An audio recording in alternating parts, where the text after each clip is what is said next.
오늘 말씀의 제목은 여호와 나의 하나님이여 내가 주께 영원히 감사하리라. 우리 함께 해볼까요? 시작. 여호와여 나의 하나님이여 내가 주께 영원히 감사하리이다. 오늘 마지막 절 말씀이죠. 여호와 나의 하나님이여 내가 주께 영원히 감사하리라. 우리 영어로 한번 해볼까요? O Lord my God, I will praise you forever. 네, 외우실 수 있겠죠. 한 번 더 시작. O Lord my God, I will praise you forever. 네. 우리 1절 말씀에 보면 1절 말씀 한번 같이 읽어볼까요? 시작. 여호와여 내가 주를 높일 것은 주께서 나를 끌어내사 내 원수로 하여금 나로 말미암아 기뻐하지 못하게 하심이니이다.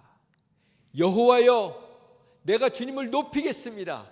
내가 주님을 찬양하겠습니다. 다윗은 오늘도 찬양하며 주님 앞에 나갑니다. 주님 앞에 나갈 때는 어떻게 하면서 나가야 합니까? 찬양하며 나가야 합니다. 찬양은 가장 강력한 기도입니다. 그리고 감사의 고백입니다. 우리가 주님을 찬양할 때 사탄이 두려워 떠는 것입니다. 그리고 나서 뭐라고 고백합니까?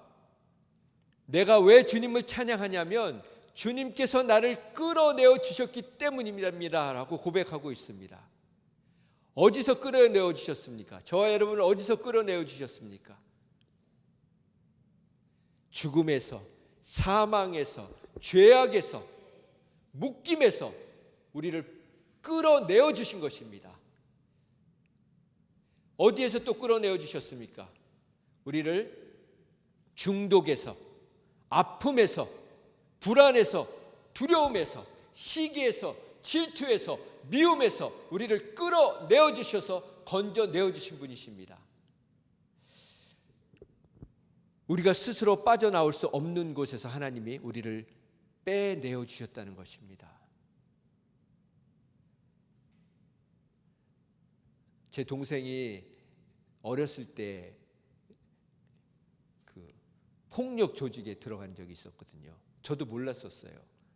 그런데 어느 날 얘가 눈이 이렇게 좀 눈 옆이 이렇게 찢어져 있었더라고요. 저는 그냥 어디서 다쳤는 줄 알았어요. 근데 이제 커서 저희 어머니가 저한테 말씀을 해주시는데 그때 제 동생이 정말 거기 빠져나올 때 거의 죽을 뻔했다는 거죠. 거기 그런 데서 나올 때는 그냥 나오지 못하게 하잖아요. 그래서 눈이 실명될 뻔했는데 다행히 눈 옆이 찢어지고 그러고서 이제 나왔습니다. 하나님이 우리를 그런 정말 악한 영들의 그 묶임에서 우리를 끌어내 주신 것을 다윗이 지금 감사하고 있는 것입니다. 여러분 이단을 보십시오. 이단이 왜 거기서 못 나오냐면 여러 가지 이유가 있는데 제가 주중에 한 프로그램을 봤는데요. 그 정명석 씨, 그 이단에 들어간 사람들이 못 나오는 이유 중에 하나가 뭐냐면 아예 그냥 거기서 먹고 사는 걸 다 그냥 해결을 하는 거예요. 자기네들끼리. 비즈니스를 자기네들끼리 하는 거예요. 그러니까 성도들이 서로 고객이 돼 있는 겁니다. 그러니까 거길 나오면 생활을 할 수가 없는 거예요. 생계가 안 되는 거예요. 그래서 우리는 성도들끼리 이렇게 비즈니스 하지 말라고 하시는 겁니다. 하나님이. 그런 게 묶여 있으면 결국은 그게 우리의 올모가 되어서 가짜인 줄 알면서도 거기에 묶여서 산다는 것입니다. 그런데 하나님이 우리에게 이 모든 악한 것들에게서 우리에게 풀어주신 그 은혜를 오늘도 찬양하면서 나가기를 원합니다. 그 다음에 여기 보면 주께서 주님께 감사한다. 왜냐하면 원수로 하여금 나로 기뻐하지 못하게 하심이라. 여러분 그 새롭게 하소서에 보면은 그 탈북한 어떤 여성이 한 명이 나와요. 크리스찬이니까 이제 그 새롭게 하소서에 나왔겠죠. 근데 그분이 따로 본인이 하는 유튜브 채널이 있습니다. 그게 제가 다른 걸 보면서 이렇게 연결이 돼서 잠깐 봤어요. 왜냐하면 그 썸네일이 좀 달라서 뭐라고 나와 있냐면 썸네일에 제게 아기가 있습니다. 그런 식으로 이렇게 나왔더라고요. 근데 그분이 결혼을 안 했거든요. 그리고 그 새롭게 하셔서 나왔을 때도 전혀 그런 내용이 없었어요. 그런데 이분이 탈북을 하고 나서 처음에 이제 간증할 때 무슨 얘기가 나오냐면 막 그 자유를 만끽하고 싶어가지고 밤마다 그냥 클럽에 간 거예요.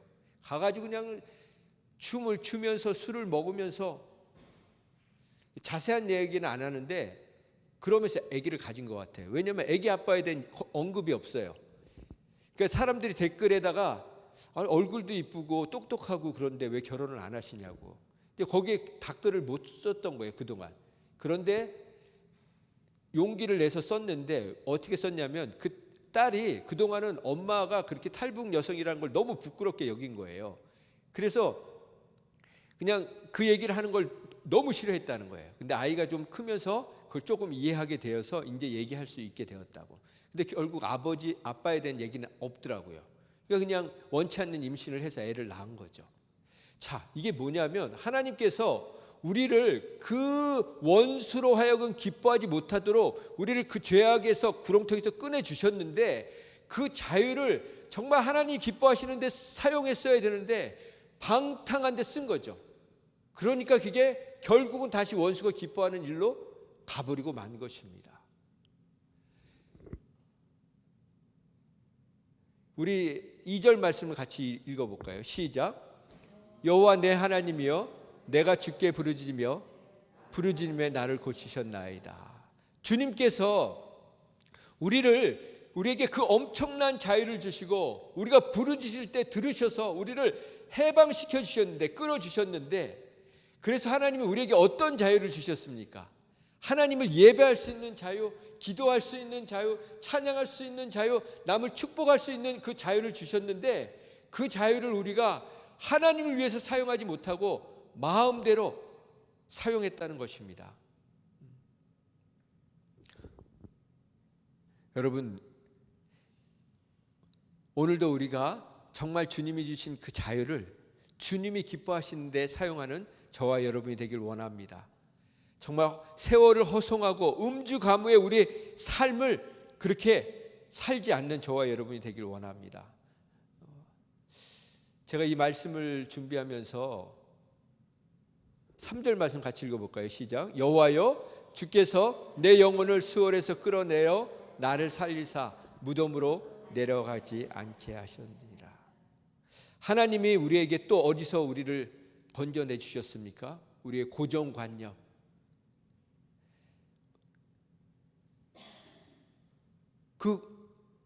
우리는 그런 생각 하잖아요. 네.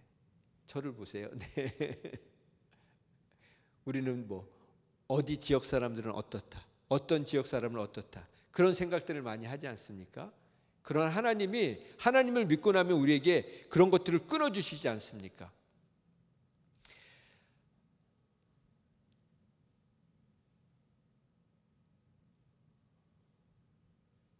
하나님이 우리에게 그 주신 자유를, 그 재능을 하나님 기뻐하시는 대로 사용해야 됩니다.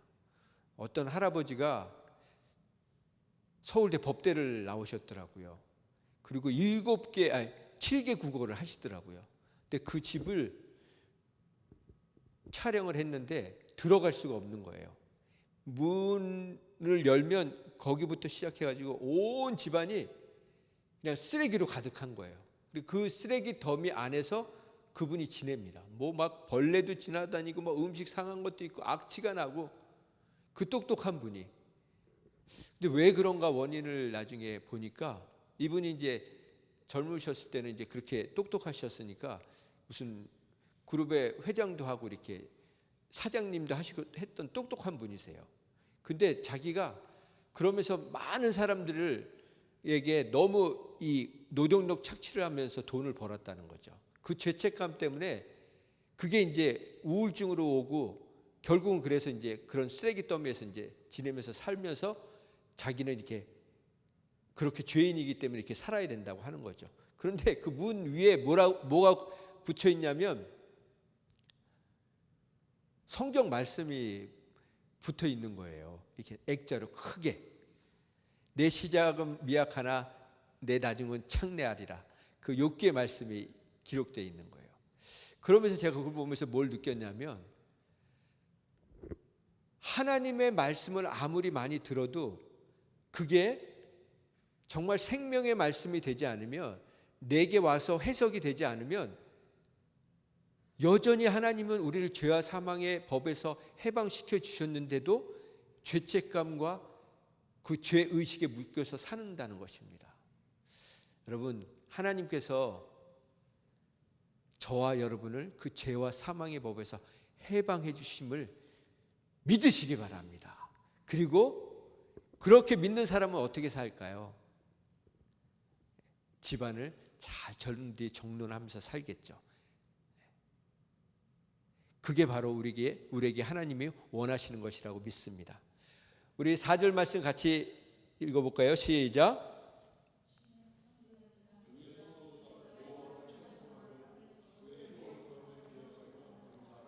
아멘.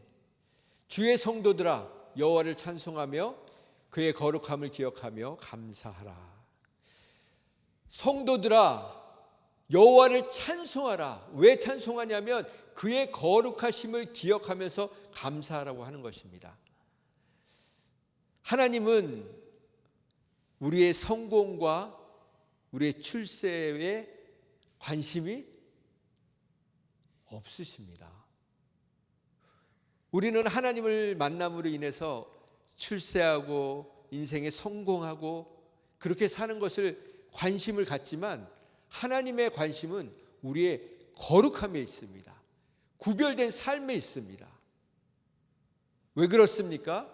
우리가 거룩하지 않으면 그 모든 것은 아무 능력을 발휘하지 못하기 때문입니다. 하나님의 거룩하심은 무엇을 얘기합니까? 하나님은 우리의 수준과 다르다는 것입니다. 우리의 성정과 다르다는 것입니다. 하나님을, 그런데 우리가 보면 하나님을 자기 수준으로, 인간의 수준으로 끌어내리는 사람들이 있습니다. 그런 사람은요, 인간의 수준밖에 하나님을 경험하지 못합니다. 그런데 하나님을 경외하고 하나님을 사랑하고 하나님을 찬양하는 사람은 하나님의 수준을 경험하게 해주십니다. 그래서 하나님은 거룩하라고 하시는 것입니다. 마찬가지로 우리 배우자도 마찬가지입니다. 우리 배우자를 내 수준으로 자꾸 끌어내리면 배우자는 더 이상 내 수준 이상의 사람이 되지 못합니다.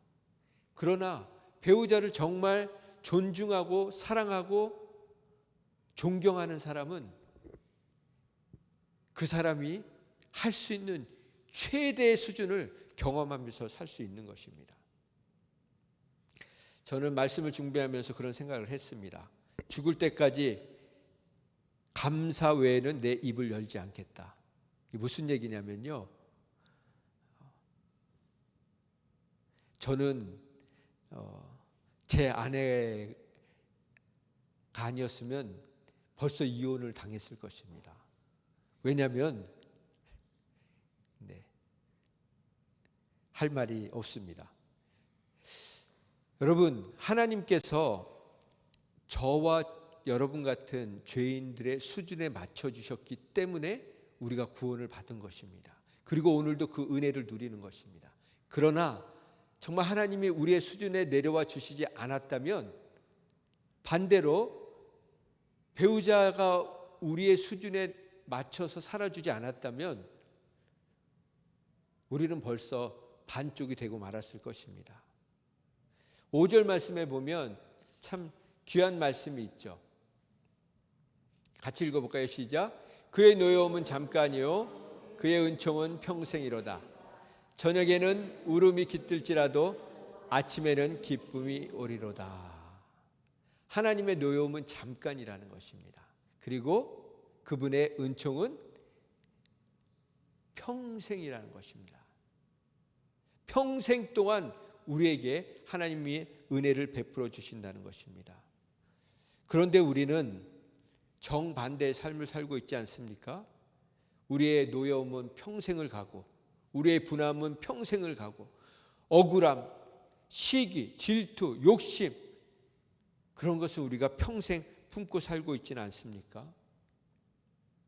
하나님이 하나님을 경외하는 자에게 베푸시는 은혜를 이렇게 말씀하십니다. 같이 고백할까요? 시작. 내 이름을 경외하는 너희에게는 의로운 해가 떠올라서 치료하는 광선을 비추리니 너희가 나가서 외양간에 쏜 송아지같이 뛰리로다. 그렇습니다. 하나님을 경외하는 자, 하나님을 찬양하는 자, 하나님을 신뢰하는 자, 하나님을 의지하는 자에게는 하나님께서 치료하는 광선을 비추신다는 것입니다. 그래서 우리가 외양간에서 나온 송아지처럼 마음껏 뛰어다닐 수 있도록 해주신다는 것입니다. 그것이 바로 하나님이 경외하는 자에게 베푸시는 은혜입니다. 그 다음에 우리 6절 말씀 같이 읽어볼까요? 시작. 내가 형통할 때 말하기를 영원히 흔들리지 아니하리라 하였도다. 우리가 잘 나갈 때, 형통할 때뿐만 아니라 늘 주님을 흔들리지 않는 마음으로 찬양하고 섬겨야 됩니다. 여러분의 인생 가운데 가장 형통한 때는 언제입니까? 저는 믿는 사람은 오늘이 바로 가장 형통한 날이라고 믿습니다. 어제도 형통했지만, 젊었을 때도 형통했지만 가장 형통한 때는 바로 지금인 것입니다. 왜 그렇습니까? 지금이 바로 주님의 은혜를 우리가 온전히 누리고 있기 때문입니다. 젊었을 때는 어떤 시절입니까? 그때는 철이 없었던 시절이죠. 그러나 지금 가장 예수님을 깊이 만나고 있는 이 지금이 하나님이 가장 기뻐하시고 우리의 황금기인 것을 믿습니다. 우리 7절 말씀부터 쭉 보면 7절부터 10절 말씀은 여호와여 주의 은혜로 나를 산같이 굳게 세우시더니, 그렇게 세우셨는데 주의 얼굴을 가리심에 내가 근심하였나이다. 여호와여 내가 주께 부르짖고 여호와께 간구하기를 내가 무덤에 내려갈 때 나의 피가 무슨 유익이 있으리요. 쭉 얘기가 뭐냐면 하나님, 지금 내 앞에 하나님이 안 보인다고 얘기를 하는 것입니다. 그런데 우리가 정말 기억해야 될 것은 이사야 말씀 시작. 여호와의 손이 짧아 구원하지 못하심도 아니요 귀가 둔하여 듣지 못하심도 아니라 오직 너희 죄악이 너희와 너희 하나님 사이를 갈라놓았고 너희 죄가 그의 얼굴을 가리어서 너희에게서 듣지 않게 하심이라. 네. 하나님이 손이 짧아서 능력이 없어서 귀가 둔하여서 듣지 못하고 구원하지 못하심이 아니고 너희 죄악이 하나님과 너희 사이를 어떻게 했다고요? 갈라놓았고 너희 죄가 하나님의 얼굴을 가리었다는 겁니다. 그러니까 지금 주님이 얼굴을 가리신 게 아니고 주님이 얼굴을 돌리신 게 아니고 하나님은요 단 한 번도 저희와 여러분에게 얼굴을 돌리신 적이 없습니다. 정말 사랑하는 사람은요 그 상대방을 향해서 얼굴을 돌리지 않습니다. 그런데 그 가운데 죄가 있으면 마치 하나님이 얼굴을 돌린 것처럼 생각하는 거죠. 제가 도둑이 제 발 저린다고 제가 잘못하고 나면 계속 제 아내에게 사랑을 확인합니다. 그런 행동을 해요. 말도 막 그렇게 해보고. 근데 뭐예요? 제가 죄를 짓고 나서 도둑이 제 발이 저린다고 계속 확인하는 행동을 한다는 것이죠. 하나님이 분명히 약속해 주셨습니다. 시작. 내 이름으로 일컫는 내 백성이 그들의 악한 길에서 떠나 스스로 낮추고 기도하여 내 얼굴을 찾으면 내가 하늘에서 듣고 그들의 죄를 사하고. 하나님은요 우리가 악한 길에서 돌아서는 그 순간, 스스로 낮추고 하나님 앞에 기도하는 그 순간, 하나님의 얼굴을 찾는 그 순간 하나님에서 듣고 우리의 죄를 그 순간 용서하시고 우리를 회복시켜 주시는 분이십니다. 이 말씀을 믿으시기 바랍니다. 그래서 뭐라고 고백합니까? 11절 12절 말씀. 주께서 나의 슬픔이 변하여 내게 춤이 되게 하시며 나의 베옷을 벗기시고 기쁨으로 띠띠우게 하셨나이다. 이는 잠잠하지 아니하고 내 영광으로 주를 찬송하게 하심이니 여호와여 나의 하나님이여 내가 주께 영원히 감사하리로다. 아멘. 앞부분에 우리가 찬양한 것이죠. 이렇게 오늘 말씀이 마무리가 됩니다. 오늘 이 시편 30편은 제목이 뭐라고 되어 있냐면 뭐라고 되어 있죠? 다윗의 시 그리고 성전 낙성가. 낙성이 뭐냐면 건물이 완공된 것을 얘기합니다. 그러니까 성전이 완성되고 나서 부르는 노래예요. 지금으로 얘기하면 성전 입당식, 봉헌식을 얘기합니다.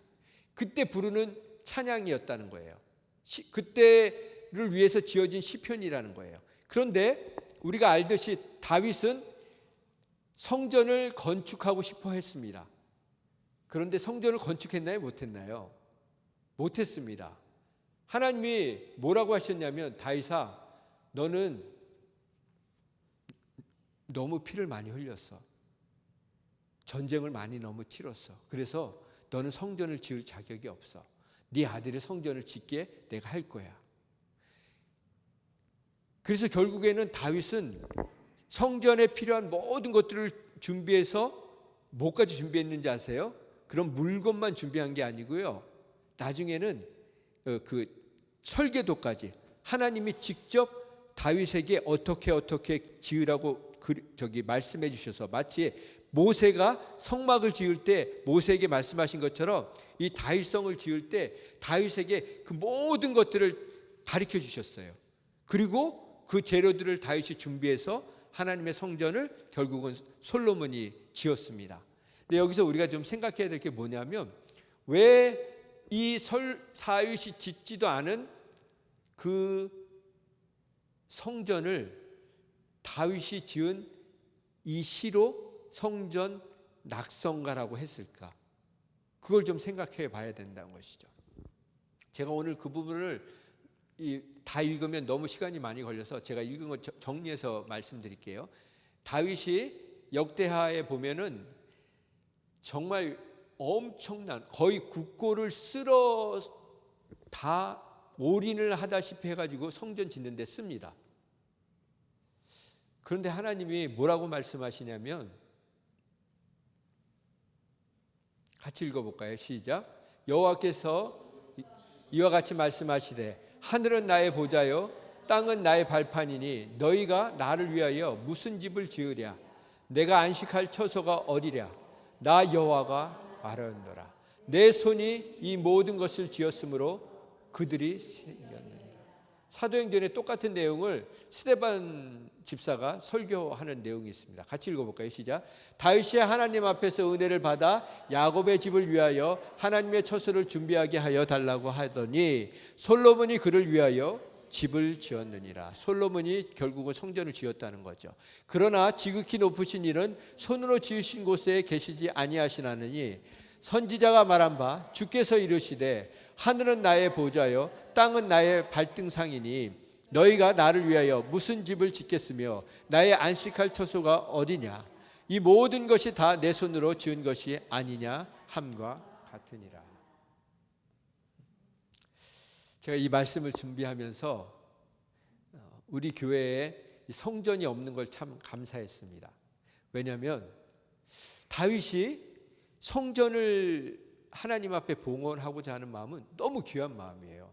그 마음은 왜 귀하냐면 다윗이 지금처럼 무슨 성전을 막 이렇게 요즘 성전들 보세요. 일반 건물보다 더 멋지게 짓지 않습니까? 화려하게 짓지 않습니까? 웅대하게 짓지 않습니까? 거기 보면 막 사운드 시스템 막 고급 호텔보다 막 어떤 공연장보다 멋지게 그렇게 해요. 전 그게 뭐 나쁘다고는 얘기하지는 않습니다. 그런데 그 다윗이 성전에 드린 그 물질은요. 그리고 성전을 결국은 솔로몬이 졌는데 몇 년 동안 졌냐면 7년 동안 졌어요. 7년 동안. 그리고 나서 솔로몬 솔로몬 궁전, 성전이 아니고 하나님의 성전이 아니고 솔로몬 궁전을 짓는데 13년이 걸렸어요.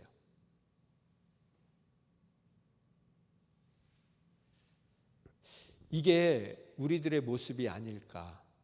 하나님은 그리고 성경에는 이 내용에 대해서 아무 언급도 없습니다. 그러나 우리가 보면 주님의 성전을 짓는 데는 짓는 것과 여러분의 집을 리마델링 하는데 하나님 앞에 드리는 것은 너무 차이가 나요. 집은 몇만 불씩 들여서 수리를 하는데 그런 분들이 건축 헌금을 하는 거 보면 그렇게 많지 않아요.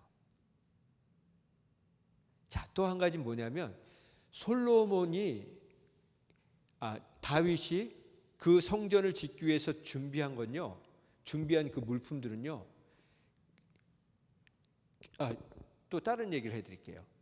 결국은 그 솔로몬 성전이 어떻게 됐습니까? 다 무너졌어요. 솔로몬 성전은요, 금이 너무 많아가지고 벽을 다 금으로 다 발라버렸어요. 금으로 다 입혀버렸어요. 나중에요, 그거 무너지면서 그거 금 다 띄어갔어요. 그러고 나서 포로로 잡혀가고 나중에 다시 귀환을 해서 제2성전 스룹바벨 성전을 짓습니다. 다시 재건을 하는 거죠. 근데 그 성전은 이 솔로몬의 성전에 비하면 너무 초라한 거예요. 사람들이 그 성전을 다시 짓고 나서 통곡하면서 울었어요. 누가 울었냐면 옛날에 그 솔로몬 성전을 본 사람들이. 그렇게 재건을 하고 나서 무엇을 불렀겠습니까? 오늘 이 시편 30편을 읽었겠죠. 성전 봉헌가니까. 그리고 세 번째 성전이 예수님 오시기 전에 그 헤롯 성전이었어요. 근데 예수님이 뭐라고 하셨어요? 그 성전을 보고 제자들이 막 기겁을 했잖아요. 예수님 저 성전을 보시라고. 예수님 뭐라고 하셨습니까? 돌 위에 돌 하나도 남지 않을 거다. 결국은 그 성전도 주 70년에 완전히 다 무너져서 지금 우리가 보고 있는 건 뭐예요? 그 예루살렘의 그 벽 한쪽 보고 거기에 통곡의 벽이라고 해가지고 사람들이 거기서 지금 그 벽을 붙들고 벽만 남았잖아요.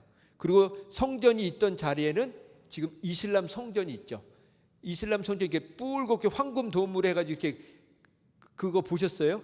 황금돔? 이스라엘에? 그거는 예루살렘 성전이 있던 자리예요. 근데 거기에 지금 이슬람 성전이 있다고요. 근데 이스라엘 사람들은 언젠가 거기를 점령을 해가지고 거기다가 다시 하나님의 성전을 짓겠다는 게 그 사람들의 꿈이에요. 근데 거기다 성전 지면 지금도 보세요. 이스라엘, 그 팔레스타인 그 사람들, 그 조그만 사람들 잡는다고 지금 난리가 나지 않았습니까? 근데 거기다가 이스라엘 백성들이 그 회교 그 사원을 이슬람 성전을 부시고 거기다가 성전을 짓잖아요. 그러면 이제 3차 대전이 일어나는 거예요. 진짜로. 말씀을 정리합니다. 제가 여러 가지 말씀을 드렸는데요. 하나님은 여러분과 저에게 진짜 원하시는 건요, 성전 짓는 게 아니었어요.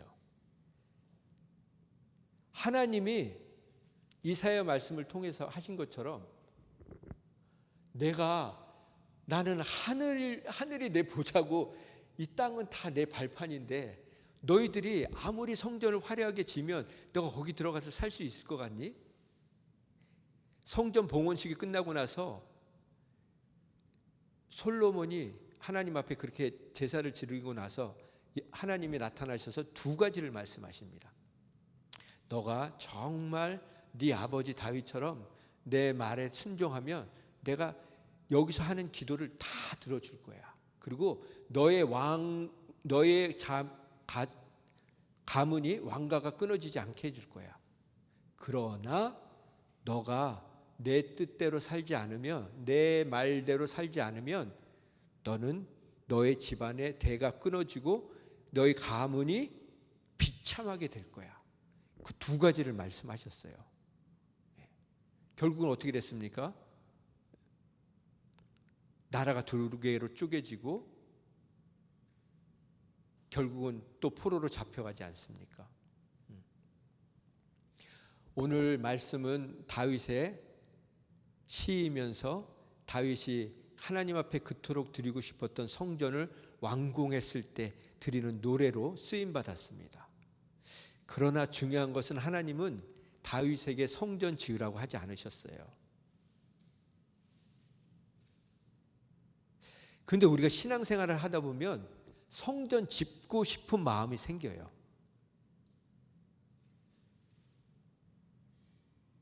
성전을 못 짓더라도 교회에 내가 뭔가를 좀 해놓고 싶어요.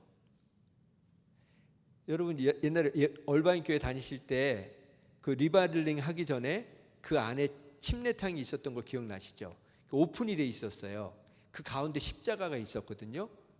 근데 그 십자가가 그 처음에 질 때는 아주 멋있게 했겠지만 시간이 지나니까 시대에 너무 뒤떨어진 그 디자인이 돼 있었어요. 그래서 사람들이 그걸 많이 바꾸고 싶어 했는데 그 십자가 하느라고 헌금하신 분이 아직도 살아계셨던 거예요. 결국은 그걸 못 바꿨어요. 그러다가 나중에 이제 그분 돌아가시고 리마들링 하면서 이제 바꾸게 됐죠. 제가 뭘 말씀드리고 싶으냐면 성전을 지으려고 하지 마시고 하나님 앞에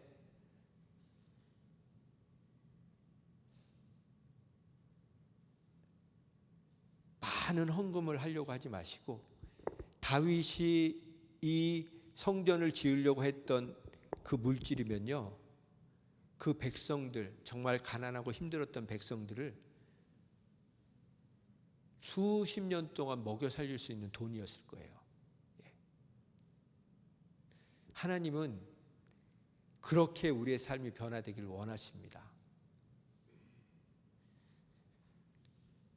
같이 읽어볼까요? 여호와 나의 하나님이여, 내가 주께 영원히 감사하리다. 네. 영어 성경에는 프레이즈라고 돼 있어요. 물론 땡큐로 돼 있는 데도 있습니다. 그런데 하나님이 저희에게 원하시는 것은 진정한 감사입니다. 어떤 사람이 찬양할 수 있는지 아세요? 진정으로 감사하는 자가 찬양할 수 있습니다. 진정으로 하나님을 사랑하는 자가 찬양할 수 있습니다. 다윗이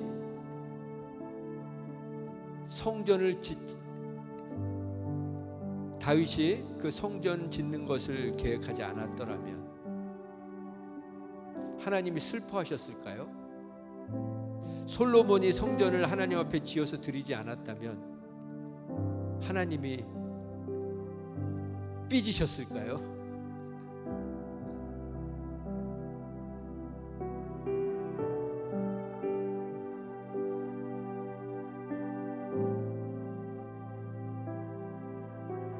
제가 말씀을 준비하면서 왜 하나님은 그렇게 찬양하라고 하셨을까? 왜 감사하라고 하셨을까? 이거 한 가지만 제가 여쭤볼게요. 정권사님, 왜 하나님이 항상 감사하라고 하셨을까요? 왜 찬양하라고 하셨을까요?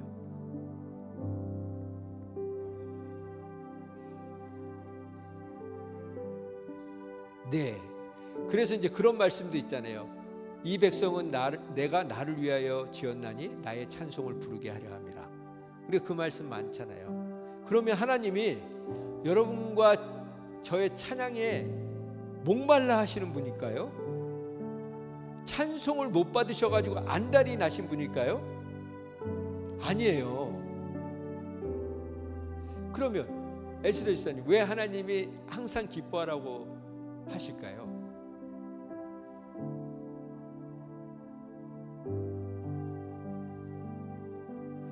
요한 집사님, 왜 항상 감사하라고 하실까요? 네. 자, 이게 지금은요, 여러분이 대답하신 모든 대답은 하나님 때문으로 얘기가 돼 있어요. 하나님 때문에. 하나님 앞에 영광 돌리기 위해서 하나님이 기뻐하시니까. 그런데요, 이 모든 건 우리를 위해서인 거예요. 우리는요, 기뻐할 때, 감사할 때, 찬양할 때 진짜 행복하게 살 수 있어요. 그러니까 하나님이 우리 데려다 놓고서, 우리 만들어 놓고서, 야, 찬양 좀 해봐, 노래해봐, 아빠 좀 기쁘게 해봐, 행복하게 해봐, 성전도 지어봐, 이게 아니라고요. 여러분, 우리가 그냥 하나님을 믿지 않는다고 해도 어떤 사람이 행복하게 삽니까? 기쁘게 사는 사람. 아무 생각 없어도 막 기쁘게 막 잘 놀러 다니는 분들 계시잖아요. 여러분, 예배가 힘드시면요, 주일날 오시지 말고 놀러 다니세요. 그렇게들 기쁘게 사세요. 그러나 우리는 그거보다 이렇게 예배하는 게 더 기쁘기 때문에 이 자리에 나오는 거죠. 하나님이 우리에게 요구하시는 모든 것들은요, 우리를 위한 거예요. 우리가 하나님을 찬양하면요, 우리 안에서 그 건강의 비결은 열심히 찬양하는 것밖에 없어요. 여러분, 운동 열심히 하셔도요, 근심 걱정하시고, 야, 이거 하다가 다리 부러지면 어떡하지? 뭐 이렇게 들다가 뭐 이거 저게 허리 삐끗하면 어떡하지? 아무것도 못해요. 그런데 하나님은 우리를 위해서 이 모든 것을 하라고 하시는 것입니다.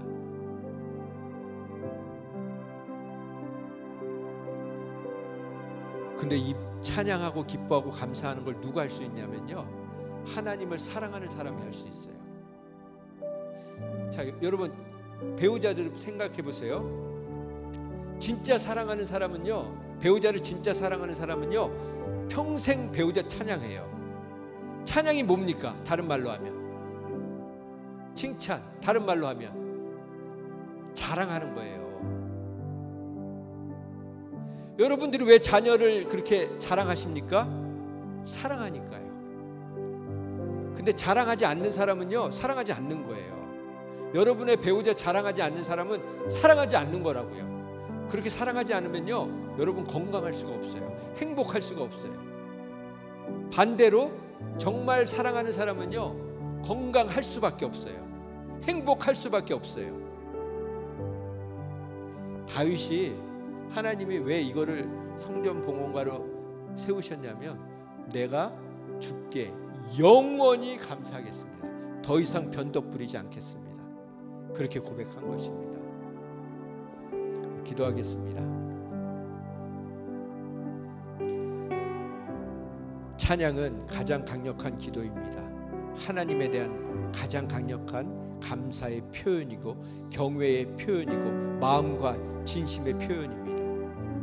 여호와여, 여호와 나의 하나님이여, 내가 주께 영원히 감사하리라. 우리가 찬양하는 이유는 우리를 죄의 늪에서 스스로 빠져나올 수 없는 그런 죄의 늪에서 우리를 건져주셨기 때문입니다. 그리고 하나님이 우리를 찬양하라고 하시는 것은 찬양받고 싶으셔가 아니라 우리를 그렇게 만드셨기 때문입니다. 우리는 사랑하고 감사하고 기뻐하고 순종하고 섬기고 그럴 때 행복한 것을 느끼도록 만드셨기 때문입니다. 그래서 우리를 찬양하라고 하시는 것입니다. 하나님 감사합니다. 주님은 우리에게 성전을 요구하시는 것이 아니라, 재물을 요구하시는 것이 아니라,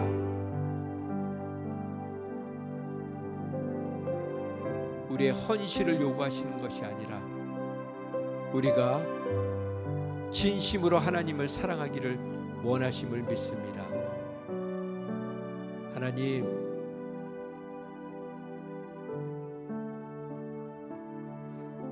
눈에 보이는 성전을 짓느라고 우리의 심령 성전은 황폐해지는 그런 어리석음을 범하지 않게 하여 주시옵소서. 성전을 짓기만 한다면 사람들이 교회를 떠나고 성 건축을 하다가 교회가 둘로 나눠지고 사람들의 마음이 나눠지고, 하나님 그러면서도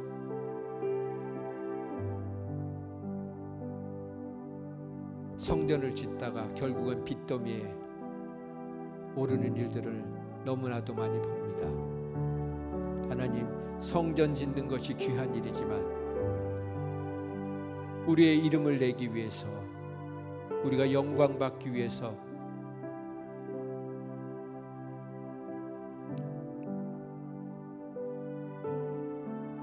하나님의 이름으로 하나님의 이름을 빌려 쓰지 않게 하여 주시옵소서. 그게 바로 하나님의 이름을 망령되이 일컫는 것임을 알게 하여 주시옵소서. 우리의 남은 인생이 아직도 심령 성전을 짓지 못한 영혼들에게 우리의 심령 성전을 보여주며 그 영혼이 하나님이 기뻐하시는 성전이 될 수 있도록 도울 수 있는 그런 삶을 살게 하여 주시옵소서.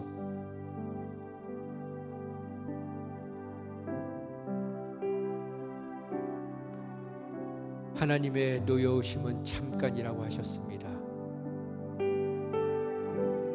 그런데 아직도 노여움을 풀고 있지 못한 부분이 있다면 회개하고 돌이키게 하여 주시옵소서. 하나님의 은총은, 하나님의 은혜는, 하나님의 긍휼하심은 영원하다고 하셨습니다. 우리의 심령이 그렇게 주님 닮은 심령 되게 하여 주시옵소서. 이제는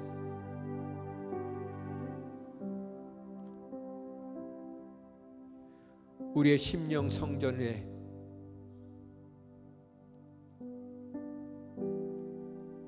하나님의 보좌를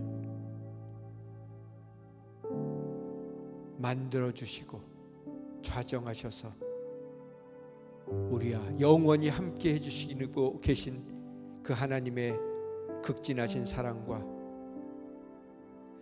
자신의 몸을 찢으셔서 지성소의 휘장을 갈라주시고 하나님 아버지께로 나갈 수 있는 길을 만들어주신 예수님의 극진하신 사랑과 오늘도 우리를 세상에서 가장 아름다운 성전으로 빚어가 주시는 성령님의 지극하신 사랑이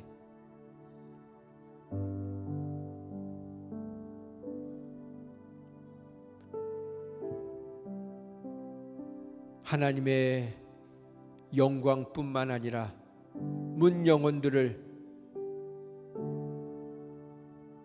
품고자 오늘도 심령 성전을 갈아엎으며